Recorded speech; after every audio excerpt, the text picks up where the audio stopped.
আজকের রেসিপি আমাদের রেস্টুরেন্ট স্টাইলে চিলি চিকেন। আমরা রেস্টুরেন্টে গিয়ে খুব ভালো খাই এই চিলি চিকেনটা। কিছু স্টেপস ফলো করলে আর একটা স্পেশাল মশলা বানিয়ে নিলেই কিন্তু একদম রেস্টুরেন্ট স্টাইলে এটা খেতে লাগবে। প্রথমে আমি এখানে 1 কেজি চিকেন নিয়ে নিয়েছি, ওয়াশ করে নিয়েছি ভালো করে। তার মধ্যে দিয়ে দিচ্ছি 2টো ডিম এবং স্বাদ অনুযায়ী নুন, আর দিচ্ছি কাশ্মীরি লঙ্কার গুঁড়ো, দিচ্ছি আদা রসুন পেস্ট, আর দেবো কর্নফ্লাওয়ার। এটা দিয়ে ভালো করে মেখে আমি এটাকে 1 ঘন্টার জন্য রেস্টে রাখবো এবং তারপরে আমি এর মধ্যে সয়া সস মিশিয়ে দেবো। একদম রেস্টুরেন্টের টেস্টটা যদি বাড়িতেই আনতে চান তাহলে এই স্টেপসগুলো ফলো করুন। আর একটা স্পেশাল মশলা আমরা এখানে বানাবো, অবশ্যই সেটা বানিয়ে নিন। এই স্পেশাল মশলাটির জন্য আমরা নেব 2 চামচের মতো মৌরি, বড় এলাচ দুটো, ছোট এলাচ, দারচিনি, গোলমরিচ, লবঙ্গ ও স্টার অ্যানিস। স্টার অ্যানিসটা কিন্তু মিস করা চলবে না। স্টার অ্যানিস ভালো করে টস করে নিয়ে তাকে ঠান্ডা করে আমরা পাউডার বানিয়ে নেব। এইবারে চিকেনগুলোকে 1 ঘন্টা ম্যারিনেশন হয়ে গেছে, আমি এবারে মিডিয়াম হিটে এটাকে ভেজে তুলব। যদি হাই হিটে ভাজা হয় তাহলে কি হবে, উপরেরটা পুরো লাল হয়ে যাবে, ভেতরের অংশটা কিন্তু কাঁচা থেকে যাবে। তাই মাথায় রাখবেন, চিকেন যখন ভাজবেন তখন অবশ্যই মিডিয়াম হিটে ভাজবেন। যারা আমার চ্যানেলটিকে সাবস্ক্রাইব করেছেন তাদেরকে অসংখ্য ধন্যবাদ, আর যারা এখনো করেননি প্লিজ সাবস্ক্রাইব করে পাশে থাকবেন। পাশে থাকা বেল আইকনটি প্রেস করে রাখবেন যাতে আমার রান্নার নোটিফিকেশন সবার আগে আপনাদের কাছে পৌঁছে যায়। আমি এইভাবে পুরো 1 কেজি চিকেনটাকেই ভেজে নিলাম। এই চিলি চিকেনটা যদি আপনি এইভাবে ভাজেন মিডিয়াম হিটে তাহলে কিন্তু তেলটাও খুব বেশি পরিমাণে লাগে না। এবারে আমরা একটা সসের মিশ্রণ তৈরি করব। সসের মিক্সচার তৈরি করছি। তাতে প্রথমেই নিয়ে নিচ্ছি 2 চামচের মতো, বড় 2 চামচ টমেটো সস, তাতে দিচ্ছি green chilli sauce, red chilli sauce, garlic chilli sauce এবং সয়া সস।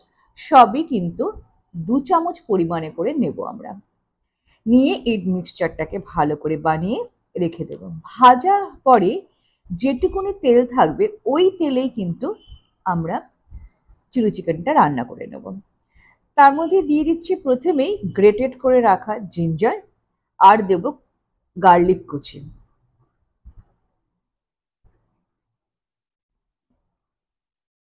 আর দেব গোটা শুকনো লঙ্কা।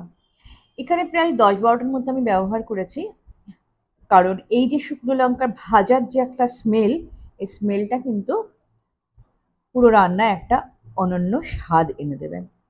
এই স্টেপটাও কিন্তু ভুল করবেন না, মানে স্কিপ করবেন না। এরপরে দিয়ে দিচ্ছি আমি পেঁয়াজ পাতা কুচি করে কেটে দিয়েছি, তার মধ্যে দিয়ে দিচ্ছি চৌকো করে কাটা পেঁয়াজ ও গ্রিন ক্যাপসিকাম। এটাকে ভালো করে ভাজবো, তবে মিডিয়াম হিটে। মাথায় রাখতে হবে মিডিয়াম হিটে ভাজলে পরে সবজিগুলো টেন্ডারও হবে, আবার কালোও হবে না। এর মধ্যে দিয়ে দিচ্ছি আন্দাজ মতো নুন, আর দিয়ে দেব গ্রিন চিলি। বেশ কিছুক্ষণ নাড়াচাড়া করার পরে আমি এখানে দিয়ে দিচ্ছি যে সসের মিক্সচারটা তৈরি করেছিলাম সেটা, এবং রেড চিলি পাউডার।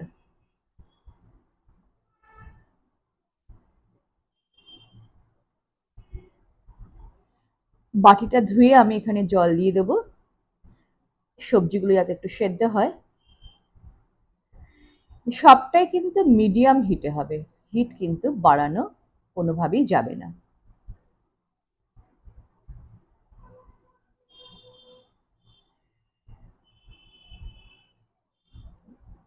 তারপরে এখানে চিকেনগুলো দিয়ে দিচ্ছি। চিকেন দেওয়ার পরে একটু গরম জল দিয়ে দেবো, ঠান্ডা জল ব্যবহার করবেন না এখানে। আর দিয়ে দেবো যে স্পেশাল মশলাটা বানিয়েছিলাম, সেই স্পেশাল মশলাটা কিন্তু এখন পাউডার করে দিয়ে দিচ্ছি। আর দিয়ে দেবো কর্নফ্লাওয়ারের স্লারি, আর 2 চামচ চিনি দেবো। চিনির পরিমাণটা আপনারা ঠিক করবেন। যদি আপনারা চিনি বেশি খেতে ভালোবাসেন তাহলে বেশি পরিমাণে চিনি দেবেন। আর আমরা যেরকম মিডিয়াম চিনি খেতে ভালোবাসি তাই আমরা এখানে 2 চামচ চিনি দেব। এবারে মিডিয়াম হিটে এটাকে মিনিট 5 এর জন্য ফুটতে দেব।